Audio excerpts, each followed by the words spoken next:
بخشیده به استقبال جشن 33مین سالگرد استقلال دولتی جمهوری تاجیکستان، 30 سالگی روز قبول کنستیتوسیای جمهوری تاجیکستان و سال معرفت حقوقی تحت عنوان صداقت وطنداری در دهات به نام میرزاعلی وایس فی ناحیه واسه همایش معرفتی فرهنگی دایر کرده شد.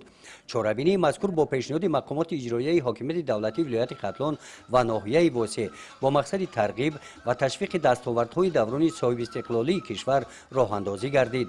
با این مناسبت ساکنان دهات به نام میرزاعلی وایسف شکرانه دوران صاحب استقلالی تاجیکستان نموده دستاوردهای خود را در سمت هنرهای مردمی به نمایش گذاشتند. زنان و بانوان هنرمند از دهه‌های گلستان، قینهر و حمیدآباد در این چهاربینی فعالانه اشتراک نمودند. مردم از همه اون توصیه و دستورهایی که پیشوای معظم ملت رئیس جمهوری ما اعلام میکرد باید خرسندن دستگیری میکنن. از اون جمله ما خرسند که این سال معرفت حقوقی باید هر کس خود داند خود که اون کس پایمال نکنه کار فرمی و کارمان در همین روند همین کار آبادانی را کرده ایستادند و چی دستوری که از طرف پیشوای معظم میبیند دایم و دستگیر مییابد و دستور اساسی مردمی محل است. مکان برگزاری همایش ایدانه در این دهات حوض قینر انتخاب شده موضع تاریخی است.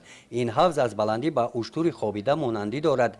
در دوران صاحب استقلالی تاجیکستان از نو آباد گردیده یکی از موضع‌های سیاحی تاجیکستان به حساب می رود.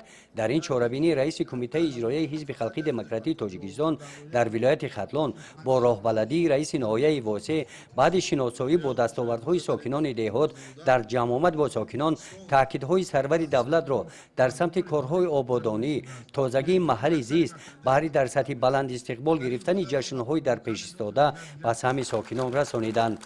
در همین محیط سازگار با یک چند طفلکان نوزاد از این دهات شهادتنامه درباره تولد سپاریده شد.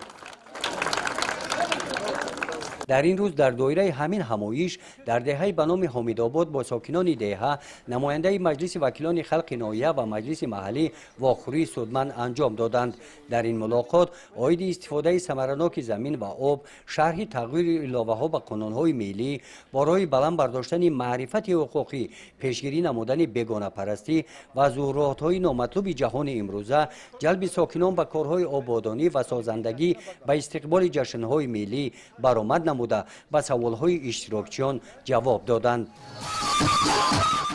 در دایره این چهاربینی در قسمت فرهنگی در موضع دلربای حوض تاریخی قینر برنامه رنگین کنسرتی پیشنهاد اشتراکچیان این چهاربینی ها گردانیده شد.